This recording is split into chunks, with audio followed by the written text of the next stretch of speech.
ജിടെക് മേളക്കാഴ്ചയിൽ ഇന്ന് നമ്മോടൊപ്പം ചേരുന്നത് ചിന്ത പബ്ലിക്കേഷൻസിന്റെ മാർക്കറ്റിംഗ് മാനേജറാണ്. ഈ മേളയെ എങ്ങനെ നോക്കിക്കാണുന്നു സർ? മേള ഓരോ വർഷവും ജനങ്ങളുടെ പുസ്തക പ്രേമികളുടെ തിരക്കുകൾ കാണാൻ വേണ്ടി കഴിയും. കഴിഞ്ഞ 10 വർഷവും കാട്ടാൽ പുസ്തകമേള കേരളത്തിലെ പുസ്തകമേളയിൽ വ്യത്യസ്തമായ ഒരു അനുഭവമാണ് ഞങ്ങൾക്ക് സമ്മാനിക്കുന്നത്. ഈ വർഷം ചിന്ത പബ്ലിഷേഴ്സിൻ്റെ പുസ്തകങ്ങൾക്ക് പുറമെ കേരളത്തിലെ പ്രമുഖരായ മാതൃഭൂമിയുടെയും DC ബുക്സിൻ്റെയും പുസ്തകങ്ങൾ കൂടാതെ കേരളത്തിലെ ചെറുകിട പ്രസാധകരുടെ നിരവധി പ്രസാധകരുടെ പുസ്തകങ്ങളും ഈ മേളയിൽ കൊണ്ടുവരുന്നതിനു വേണ്ടി സാധിച്ചിട്ടുണ്ട്. വിദ്യാർത്ഥികൾക്കും അധ്യാപകർക്കും ഒരുപോലെ വിജ്ഞാനപ്രദമാകുന്ന നിരവധി നല്ല പുസ്തകങ്ങൾ ഈ മേളയിൽ ലഭ്യമാണ്. നിരവധി വിദ്യാർത്ഥികളും മുതിർന്നവരും രക്ഷിതാക്കളും കുടുംബസമേതമാണ് പുസ്തക നഗരി സന്ദർശിക്കുകയും പുസ്തകം വാങ്ങുകയും ചെയ്യുന്നത്.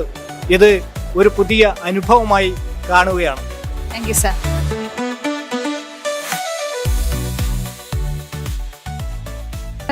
ഞാൻ ഊരൂട്ടമ്പലത്തിൽ നിന്നാണ് വരുന്നത്. പേര് സരിത എന്നാണ്. മോളാണോ? ഇത് മോളാണ്.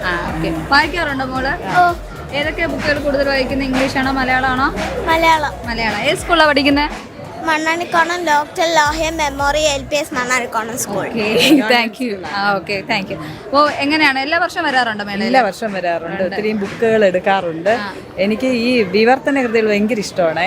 ഈ ഫ്രാൻസ്, ബംഗാളി, റഷ്യൻ കഥകളൊക്കെ ഞാൻ വായിക്കാറുണ്ട്. ഒരുപാട് കളക്ഷൻസ് ഇവിടെ ഉണ്ട്. റയർ കളക്ഷൻസ് വരെ ഇവിടെ ഉണ്ട്. പണ്ട് വായിച്ചിട്ടുള്ള ബുക്സ് വരെ ഇവിടെ ഉണ്ട്.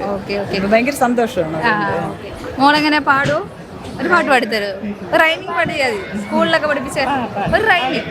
എനിക്ക് ഒന്നും ഓർമ്മയില്ല. എങ്കിൽ ഒരു മൂവിയിലുള്ള സോങ് പഠിക്കും. അപ്പോൾ ഞാനൊരു ചോദ്യമായിട്ടാണ് വന്നിരിക്കുന്നത്. വായിക്കുന്ന ആളല്ലേ, അപ്പോൾ അതുമായിട്ട് ബന്ധപ്പെട്ടാണ് നമ്മൾ ചോദ്യം ചോദിക്കുന്നത്. 2025 വയലാർ അവാർഡ് നേടിയ കൃതിയോ അല്ലെങ്കിൽ ആ രചയിതാവോ? 25 അത് ലാസ്റ്റ് നമ്മളെ വയലാർ അവാർഡ് ഓർമ്മയില്ല. Okay, thank you. നിങ്ങളെ വിലപ്പെട്ട സമയം ഞങ്ങൾക്ക് വേണ്ടി ചിലവാക്കിയത് നന്ദി. Thank you.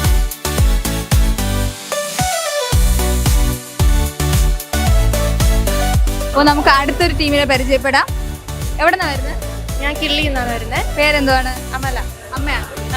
എൻ്റെ പേര് സിന്ധു. ഓക്കെ. അപ്പോൾ എങ്ങനെയുണ്ട്? എല്ലാ വർഷം മേളയിൽ വരാറുണ്ട്? വരാറുണ്ട്. എല്ലാ വർഷത്തെക്കാട്ടി ഈ വർഷം എന്തെങ്കിലും വ്യത്യസ്തമായിട്ട് തോന്നുന്നുണ്ടോ? കണ്ടുകൊണ്ട് വരുന്നതേ ഉള്ളൂ. അപ്പോൾ കാഴ്ചകൾ ഇനിയും കാണാനുണ്ടെന്നാണ് പറയുന്നത്.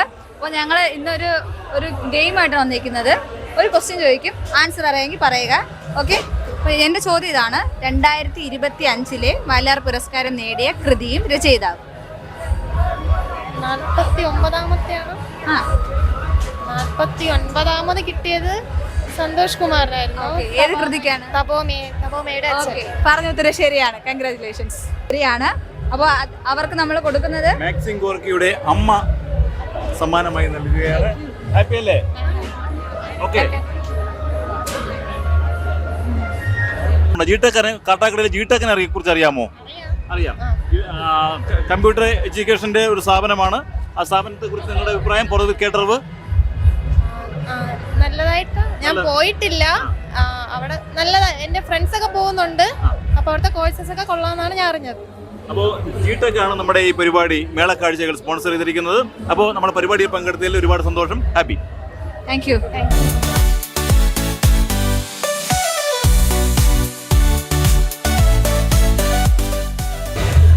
കാട്ടാക്കട മേളയുടെ ഇന്നത്തെ കാഴ്ചകളെ പറ്റി എന്തൊക്കെയാണ് പറയാനുള്ളത്?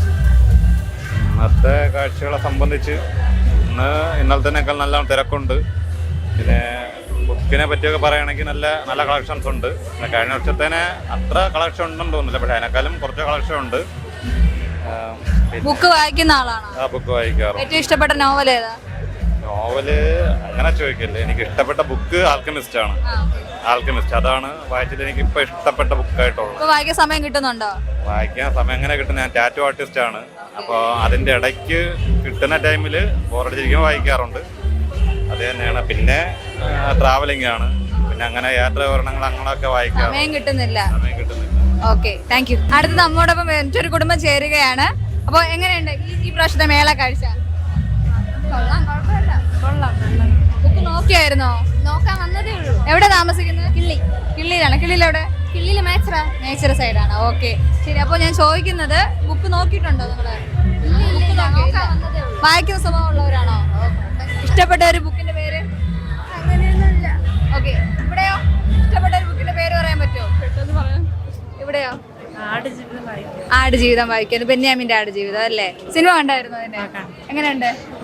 ഓക്കെ. പാടാൻ താല്പര്യമുണ്ടോ? ഒരു പാട്ട് പാടുവോ? പാടുവോ? ഇല്ലേ? ഓക്കെ, അപ്പൊ എന്റെ ചോദ്യം ഇതാണ്, ചിന്താവിഷ്ടയായ സീത എന്ന നോവൽ എഴുതിയ രചയിതാവ് ആരാ? ആലോചിച്ച് നോക്ക്. റാൻഡംലി പറഞ്ഞ മേ ബി കറക്റ്റാവും. ഉറപ്പാണോ? ONV കുറുപ്പ്. ചുമ്മാ പറഞ്ഞു നോക്കിയത്. Okay, thank you.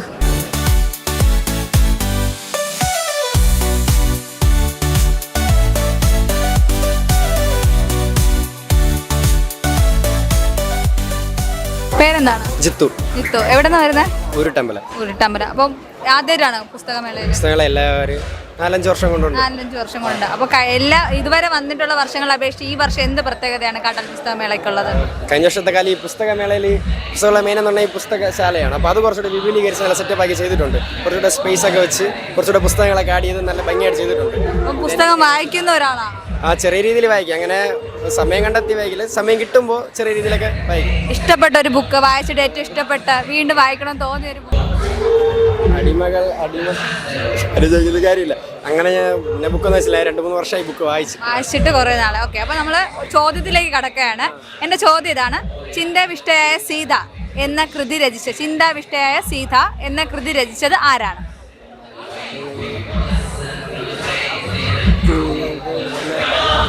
Kumaran Asan. Right question.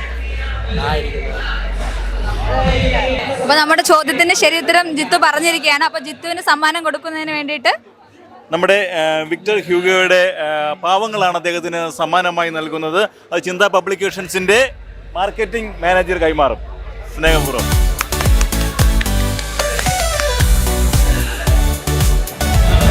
G-Tec മേള കാഴ്ചകൾ എല്ലാവർക്കും ഇഷ്ടമായെന്ന് കരുതുന്നു. കാട്ടാൽ മേളയിലെ കാഴ്ചകളൊന്നും അവസാനിക്കുന്നില്ല. മറ്റൊരു എപ്പിസോഡുമായി കാണാം. Signing off Anagha.